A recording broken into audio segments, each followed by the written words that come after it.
السلام عليكم ورحمة الله تعالى وبركاته.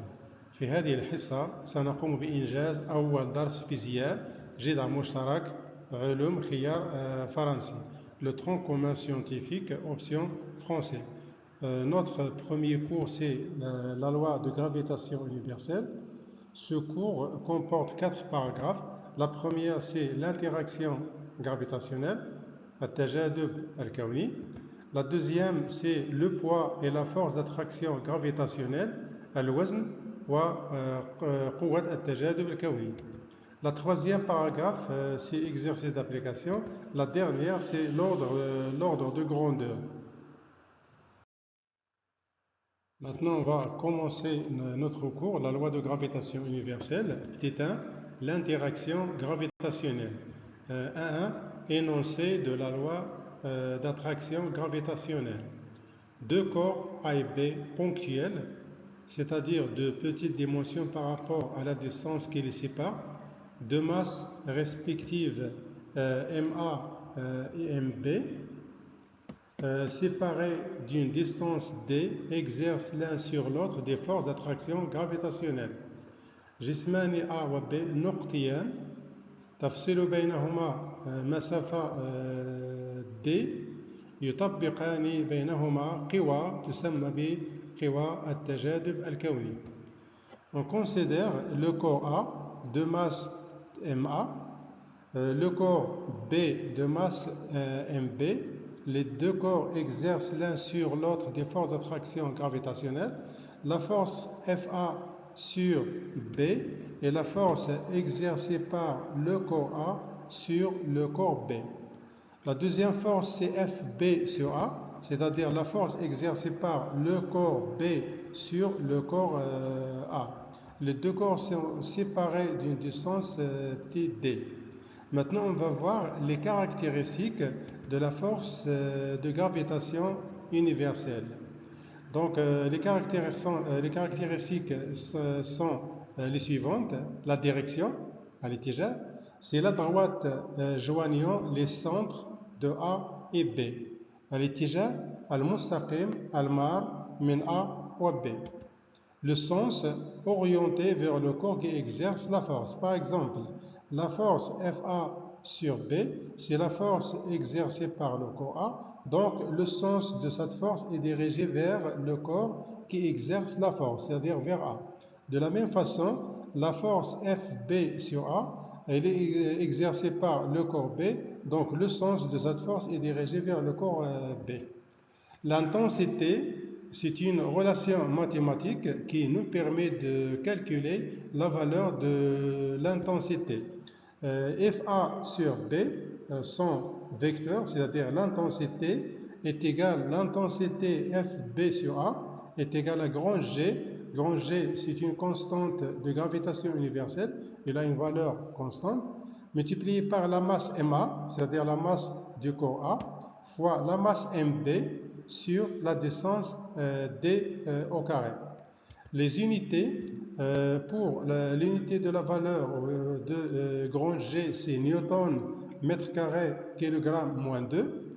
Ensuite, les deux masses sont exprimées en kilogrammes, la distance D en mètres.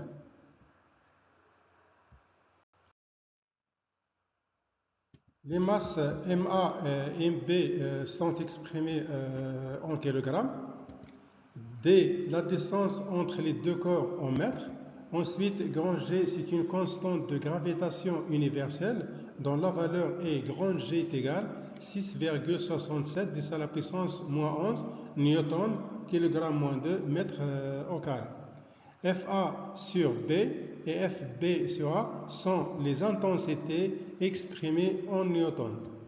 Exercice d'application. On peut déterminer la force d'attraction gravitationnelle exercée par la Terre sur la Lune. Les données de l'exercice, la masse de la Terre, MT est égale à 5,98 fois 10 à la puissance 24 kg. La masse de la Lune, ML, est égale à 5,35 10 à la puissance 22 kg. La distance D est égale à 3,83 fois 10 à la puissance 8 mètres. Fl sur T, c'est-à-dire l'intensité de la force exercée par la Lune sur la Terre, est égale Ft sur L, c'est-à-dire la Terre sur la Lune, est égale à grand G ml mt sur D au carré. Maintenant, on va remplacer chaque grandeur par sa valeur. La valeur de grand G, c'est 6,67 10 à la puissance moins 11. La masse de la Lune, c'est 7,35 10 à la puissance 22 kg. La masse de la Terre, 5,98 10 à la puissance 24 sur 3,83 10 à la puissance 8, le tout au carré. L'application numérique nous donne 1,99 10 à la puissance 20. Donc, l'intensité de la force exercée par la Lune sur la Terre, ou bien celle exercée par la Terre sur la Lune, est égale à 1,99 10 à la puissance 20. T2, le poids d'un corps à la surface de la Terre. وزن الجسم على سطح الأرض. P0. Le poids est une force qui s'exerce sur tout corps possédant une masse et comme toute force, elle possède les caractéristiques suivantes. Donc les caractéristiques du poids P0, donc il y a la direction, la verticale passant par le centre de gravité G, الاتجاه المستقيم الرأسي المار من مركز ثقله G. Un sens orienté de haut vers le bas, c'est المنحى من الأعلى نحو الأسفل. La valeur ou bien l'intensité de P0 est égale à petit m fois G0. P0, c'est l'intensité du poids P0 exprimé en newton. Ensuite, petit m, c'est la masse du corps exprimée en kilogrammes. G0, c'est la valeur de l'intensité de pesanteur à la surface de la Terre. Il a une valeur presque égale 9,81 newton sur kilogramme. Maintenant, on va chercher l'expression de G0, c'est-à-dire de l'intensité de pesanteur à la surface de la Terre. On considère maintenant un corps de masse petit m situé à la surface de la Terre. La distance qui sépare le centre de la Terre et le centre du corps, c'est grand D. Donc, puisqu'on considère que le corps est ponctuel, la masse de la Terre, c'est mt. Donc, la Terre exerce une force F sur le corps S. Donc, le poids P d'un corps S de masse m est assimilé à la force d'attraction gravitationnelle F terre sur A qui exerce la Terre sur ce corps situé à la surface ou à une altitude h. C'est-à-dire le poids P est égal à la force Terre sur A. Donc on peut écrire que P0, c'est-à-dire l'intensité du poids à la surface de la Terre, est égale grand F. Grand F, d'après la loi de gravitation universelle, est égal à grand G, petit m. Petit m, c'est la masse du corps S. Mt, c'est la masse de la Terre. Rt, c'est la distance qui sépare les deux centres. P0 ensuite est égal à m fois petit G0, qui est égal à grand G, petit m, grand M sur Rt au carré. En simplifiant par petit m, donc on obtient l'expression de G0. Donc G0 est égal à grand G mt RT au carré. Pour l'application numérique, c'est-à-dire on remplace la valeur de G par 6,67 10 à la puissance moins 11. Ensuite, la valeur de MT est égale à 5,98 10 à la puissance 24. Ensuite, RT est égal à 3500 km. On obtient la valeur de 9,81 newton sur kilogramme. Quatrièmement, la variation de l'intensité de champ de pesanteur G, c'est-à-dire la variation de G en fonction de l'altitude H. Expression de la pesanteur GH à une altitude H de la surface de la Terre. D'une façon générale, si H est l'altitude à laquelle se trouve un objet et RT le rayon de la Terre, alors on considère un corps de masse petit m situé à une altitude h de la surface de la Terre. Donc la distance qui sépare le centre de la Terre et le centre du point S, ou bien de corps S, c'est petit d. Donc on peut créer que d est égal à RT plus H. On sait que pH, c'est-à-dire le poids à une altitude H est égal à la force exercée par la Terre sur le corps S. Donc on peut créer que l'intensité pH est égale à l'intensité F. En remplaçant chaque intensité par son expression, c'est-à-dire pH est égal à petit m fois GH, est égal à grand G petit m mt sur D au carré. En remplaçant petit d par RT plus H, donc on obtient la relation suivante. Donc M petit GH est égal à grand G M petit m grand M sur RT plus H au carré. En simplifiant par petit m dans les deux relations, donc on obtient la relation de GH. Voilà l'expression de GH à une altitude H.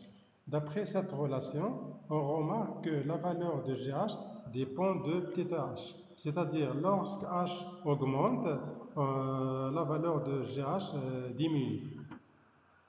Maintenant, on va chercher une relation liant GH et G0. En divisant la relation 2 par la relation 1 qu'on a déjà vue dans l'expression de petit G0, c'est-à-dire GH sur G0, GH est égal à grand GMT sur RT plus H le tour au carré. L'expression de G0 c'est grand GMT sur RT au carré.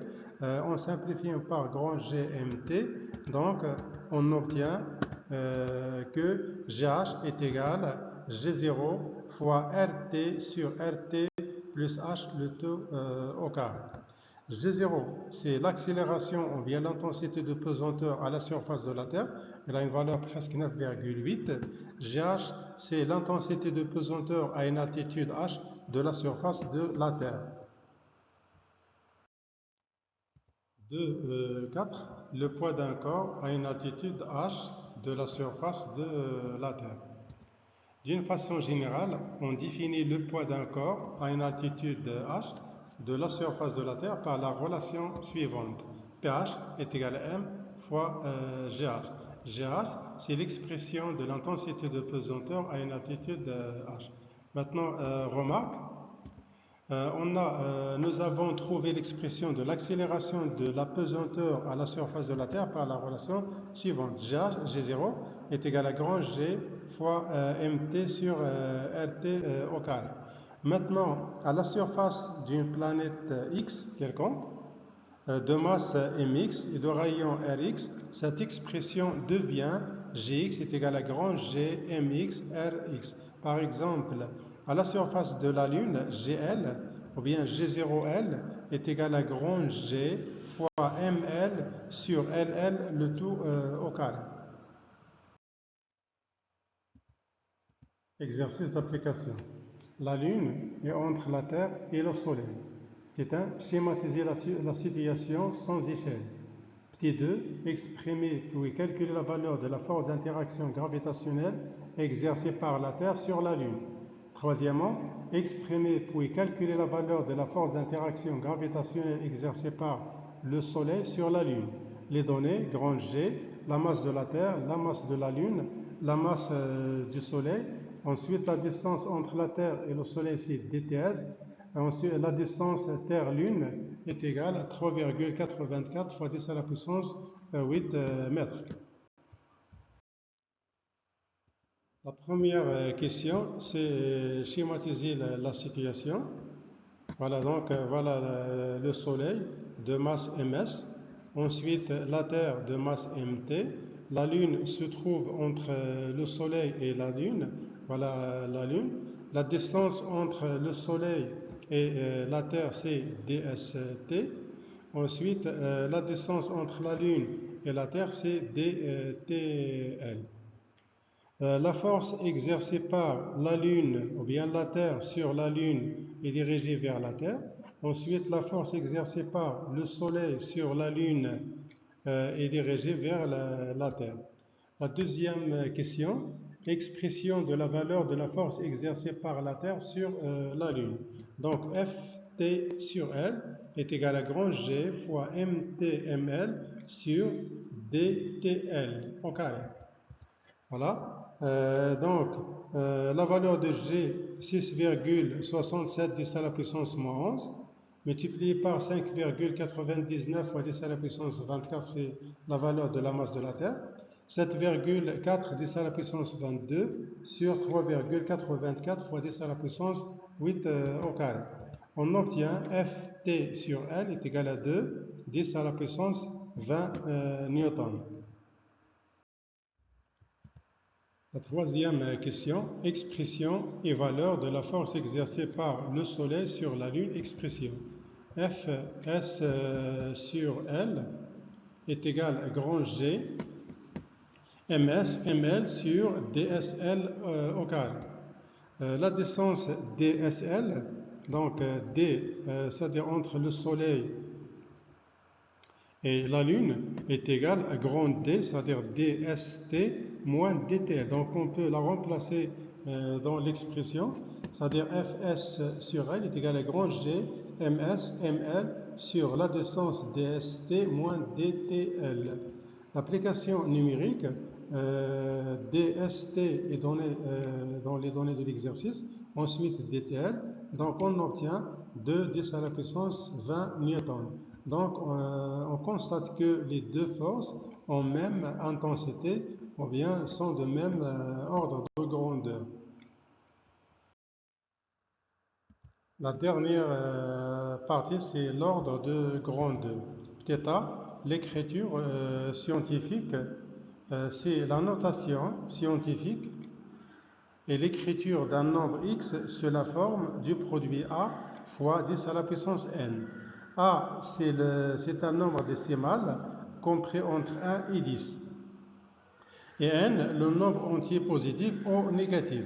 Par exemple, on considère une valeur x qui est égale à fois 10 à la puissance b, avec toujours a doit être compris entre 1 et 10. Ensuite, b appartient à n étoile. Donc, l'ordre de grandeur du x, il y a deux cas. Donc, l'ordre de grandeur de x, c'est 10 à la puissance b, c'est-à-dire 10 à la puissance b, mais si a est inférieur strictement à 5. Alors, dans ce cas, on peut écrire x est égal à 10 à la puissance b.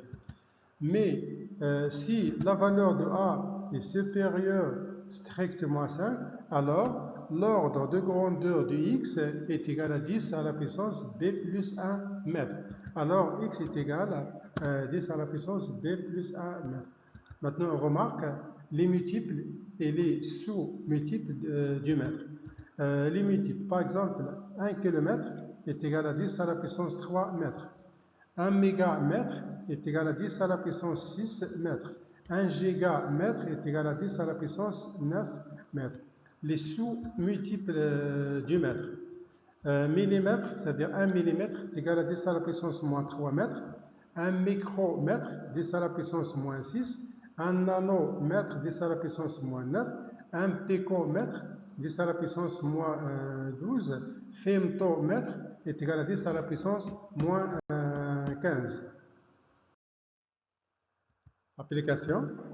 On considère par exemple la distance entre la Terre et la Lune est égale à 380 000 km. Donc il faut donner cette valeur ou bien écrire cette valeur sous la forme d'écriture scientifique. Ensuite, l'ordre de grandeur. Le rayon de l'atome d'hydrogène 0,105 nanomètres, de la même chose. Donc il faut donner l'écriture scientifique. Ensuite, l'ordre de grandeur. La dimension d'une molécule 7 nanomètres. Le rayon de la Terre c'est 6400 km. La taille d'un homme 170 cm. La correction de l'exercice d'application.